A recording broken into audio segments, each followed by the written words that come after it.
রাধে রাধে ভক্তবৃন্দগণ, আপনি কি জানেন বছরে এমন একটি বিশেষ পূর্ণিমা আছে যেদিন ভাগ্য নিজেই মানুষের দরজায় কড়া নাড়ে, যেদিন করা কিছু ছোট কাজ বদলে দিতে পারে আপনার জীবনের গতিপথ, আর যেদিন খেলার রং শুধু রঙেই সীমাবদ্ধ নয় বরং লুকিয়ে থাকে গভীর আধ্যাত্মিক বার্তায়।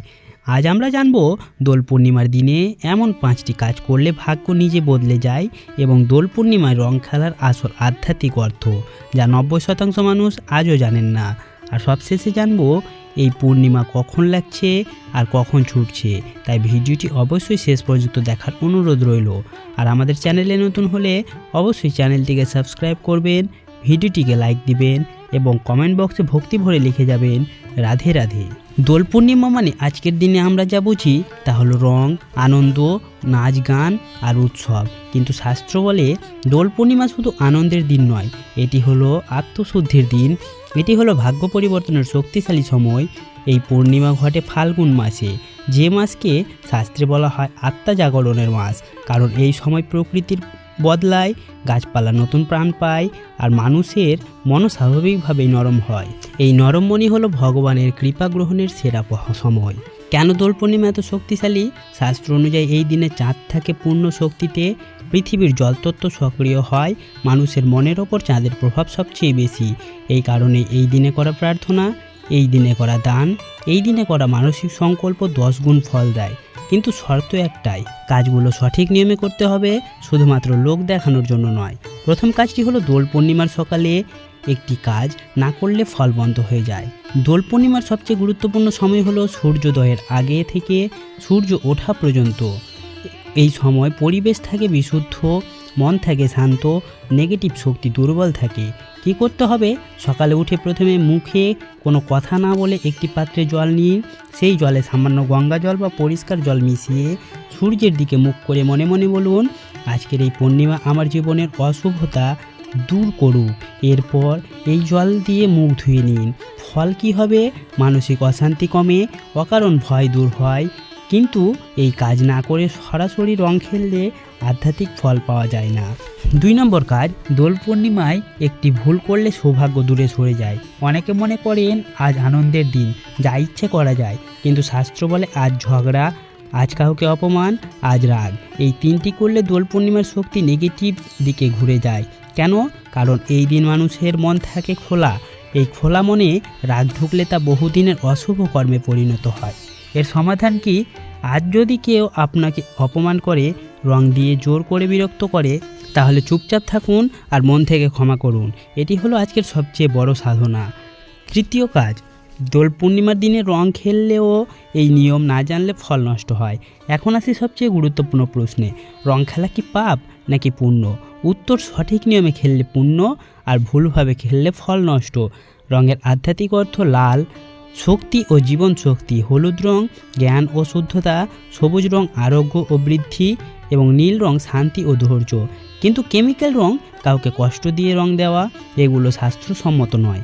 কী করলে রং খেলা পূর্ণ হয়?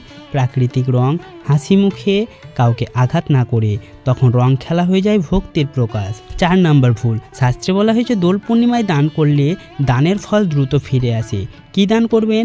এদিন সাদা কাপড়, চাল, মিষ্টি, ফল, এই জিনিসগুলো দান করতে পারেন। পূর্ণিমার শক্তির সঙ্গে মিল রেখে কাজ করে। দান করার সময় শুধু মনে মনে বলুন, যা দিলাম তা অহংকার নয়, কৃতজ্ঞতা থেকে, এটাই যথেষ্ট। 5ম কাজ, যে কাজটি না জানলে দোল পূর্ণিমা অসম্পূর্ণ। দোল পূর্ণিমায় এমন একটি গোপন কাজ আছে যা করলে হঠাৎ করে আটকে থাকা ভাগ্য নড়তে শুরু করে, কিন্তু এই কাজটি সবাই জানে না এবং ভুলভাবে করলে ফল উল্টো হতে পারে। এখন পর্যন্ত আমরা দোল পূর্ণিমাকে যেভাবে দেখে এসেছি, আনন্দের উৎসব, রঙের খেলা, গান, নাচ, হাসি, কিন্তু শাস্ত্র বলে দোল পূর্ণিমার রং আসলে শরীরের জন্য নয়, রং খেলা হয় আত্মার জন্য। এই সত্যটা না জানার কারণে আজ মানুষ শুধু রং খেলছে কিন্তু ফল পাচ্ছে না। রং কেন, জল কেন এবং দোল কেন? গোপন কারণ। প্রশ্ন আসে, ভগবান যদি ভক্তি চান তাহলে রং খেলার দরকার কি? এর উত্তর খুব গভীর। শাস্ত্র অনুযায়ী মানুষের শরীরে আছে 5টি প্রধান তত্ত্ব, বায়ু, অগ্নি, জল, পৃথিবী ও আকাশ। দোল পূর্ণিমার রং খেলা এই 5 তত্ত্বকে একসাথে জাগিয়ে তোলে। জল অহংকার ধুয়ে ফেলে, রং মনের কঠোরতা ভাঙে এবং হাসি ভেতরের বিষ মুক্ত করে। এই কারণেই দোলকে বলা হয় আত্মা শুদ্ধির উৎসব। লাল রং শুধু প্রেম নয়, ত্যাগের রং। আমরা সবাই জানি লাল মানে প্রেম, কিন্তু শাস্ত্র বলে লাল মানে ত্যাগ। রাধাকৃষ্ণের প্রেম ছিল অধিকারহীন, নিঃস্বার্থ ও আত্মসমর্পণের। দোল পূর্ণিমায় লাল রং লাগানো মানে আমি আমার অহংকার ভগবানের পায়ে সমর্পণ করলাম। কিন্তু রাগ করে, জোর করে, হিংসা নিয়ে রং লাগালে এই রং শক্তি না দিয়ে উল্টো ফল দেয়। হলুদ রং লক্ষ্মী ও জ্ঞানের গোপন সংকেত। হলুদ শুধু শুভ নয়, হলুদ হলো স্থিতিশীলতার রং। এই রং বোঝায় ধৈর্য, জ্ঞান, স্থায়ী সৌভাগ্য। এই কারণেই দোল পূর্ণিমায় যদি বাড়ির বয়স্ক কাউকে হলুদ রং বা হলুদ আবির লাগানো যায়, সংসারের অশান্তি ধীরে ধীরে কমতে থাকে।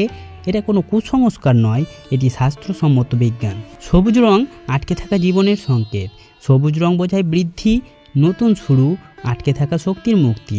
যারা বহুদিন চাকরি পাচ্ছেন না, সিদ্ধান্তে স্থির হতে পারছেন না, তারা যদি দোল পূর্ণিমায় মন শান্ত রেখে সবুজ রং ব্যবহার করেন, তাহলে ধীরে ধীরে জীবনের গতি বদলাতে শুরু করে। নীল রং মানসিক শান্তির গোপন চিকিৎসা।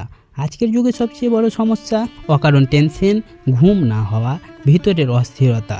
নীল রং হলো মনের ওষুধ।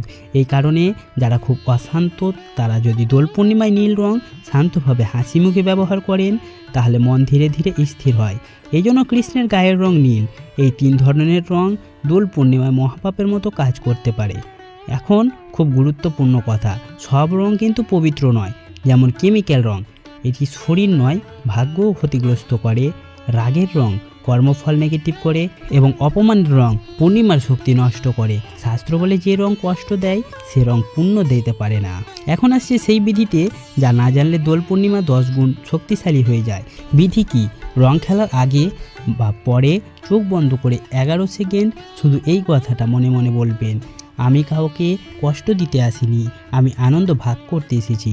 এই এক লাইন আপনার কর্মশক্তি বদলে দেয়, পূর্ণিমার শক্তিকে নিজের পক্ষে আনে। এটা কোনো মন্ত্র নয়, এটি মনশুদ্ধির চাবি। দোল পূর্ণিমায় রাধাকৃষ্ণের লীলার আসল অর্থ। রাধাকৃষ্ণের দোল লীলা মানে নারী পুরুষ নয়, প্রেম ভোগ নয়, বরং আত্মা ও পরমাত্মার মিলন। রাধা মানে মানব আত্মা, আর কৃষ্ণ মানে পরম সত্য। আর রং মানে হলো মায়া ভেঙে সত্যে মিশে যাওয়া। এই কারণে দোল পূর্ণিমা আত্মার উৎসব। দোল পূর্ণিমার চূড়ান্ত গোপন কাজ, যার 90% মানুষ জানেন না। এই কাজটি খুব নীরব, খুব সহজ, কিন্তু অত্যন্ত শক্তিশালী। কখন করবেন? দোল পূর্ণিমার দিন সূর্যাস্তের পরে অথবা রাত 9টা থেকে 11টার মধ্যে। কি কি লাগবে? একটি প্রদীপ, ঘি বা তেলের, সামান্য জল, শান্ত মন এবং মোবাইল বন্ধ করতে হবে। কি করবেন? একটি শান্ত জায়গায় বসুন, প্রদীপ জ্বালান, প্রদীপের দিকে তাকিয়ে থাকুন। কোনো মন্ত্র নয়, কোনো উচ্চারণ নয়, শুধু মনে মনে এই কথাটা অনুভব করুন, আমি যা ভুল করেছি তা বুঝতে পারলে ক্ষমা চাই, আর যা ঠিক করেছি তার জন্য কৃতজ্ঞ। এইভাবে 3 মিনিট চুপচাপ বসে থাকুন। এই 3 মিনিট বহু বছরের কর্মশক্তি নাড়িয়ে দেয়। এই কাজটি কেন এত শক্তিশালী? কারণ দোল পূর্ণিমা হলো পূর্ণ চেতনার দিন। এই দিনে অনুশোচনা, কৃতজ্ঞতা একসাথে কাজ করে। শাস্ত্র বলে যে মানুষ নিজের ভুল স্বীকার করে তার ভাগ্য বদলাতে ঈশ্বর দেরি করেন না। এই 5 জন ব্যক্তি এই কাজ করবেন না, সবাই এই কাজ করবে এমনটা শাস্ত্র বলে না। যারা হাসি ঠাট্টা হিসেবে করে, যারা শুধু পরীক্ষা করতে চায়, যারা কারো ক্ষতি কামনা করে, যারা মদ্যপ অবস্থায় থাকে, আর যারা অন্যকে দেখানোর জন্য করে, তাদের জন্য ফল বন্ধ হয়ে যায়, কখনো উল্টোও হতে পারে। এই কাজ করলে কি পরিবর্তন দেখা যায়? এই কাজের পর সঙ্গে সঙ্গে অলৌকিক কিছু হবে না, কিন্তু কিছু সূক্ষ্ম লক্ষণ দেখতে পাবেন। যেমন মন হালকা লাগবে, অকারণ ভয় কমবে, পুরনো সমস্যা নতুনভাবে বুঝতে পারবেন, হঠাৎ কিছু সুযোগ আসতে শুরু করবে। দোল পূর্ণিমার দিনে এই 7টি কাজ করলে সম্পূর্ণ ফল কিন্তু নষ্ট হয়ে যাবে, তাই এটি খুব মনোযোগ সহকারে শুনুন। সেই 7টি কাজ হলো কাউকে অপমান করা, জোর করে রং দেওয়া, কেমিক্যাল রং ব্যবহার করা, অতিরিক্ত নেশা, অশ্লীল কথা, মিথ্যা প্রতিশ্রুতি এবং অহংকার। মনে রাখবেন, পূর্ণিমা ক্ষমা করে কিন্তু অহংকার করে না। এই উৎসব আমাদের শেখায় রং মানে দেহ নয়, মন, ভক্তি মানে ভয় নয়, ভালোবাসা, ঈশ্বর মানে দূর নয়, ভেতরে। যে মানুষ এই শিক্ষা বোঝে তার জীবনে ধীরে ধীরে শান্তি আসে, সম্পর্ক মধুর হয়, ভাগ্য বাধা কমাতে শুরু করে। এবার চলুন এই পূর্ণিমাটি কখন শুরু হচ্ছে এবং কখন শেষ হচ্ছে তা বিস্তারিত জেনে নেব। এই পূর্ণিমাটি শুরু হচ্ছে 17 ফাল্গুন অর্থাৎ সোমবার সন্ধ্যা 5:44 থেকে 18 ফাল্গুন মঙ্গলবার বিকেল 4:59 পর্যন্ত। চলুন ভিডিওটি শেষ করার আগে আপনারা যদি আমাদের চ্যানেলে নতুন হয়ে থাকেন তাহলে চ্যানেলটিকে অবশ্যই সাবস্ক্রাইব করবেন আর ভিডিওটিতে একটি লাইক দিয়ে ভিডিওটিকে পরিচিতদের সাথে শেয়ার করে দেবেন আর কমেন্ট বক্সে ভক্তি ভরে লিখে যাবেন রাধে রাধে।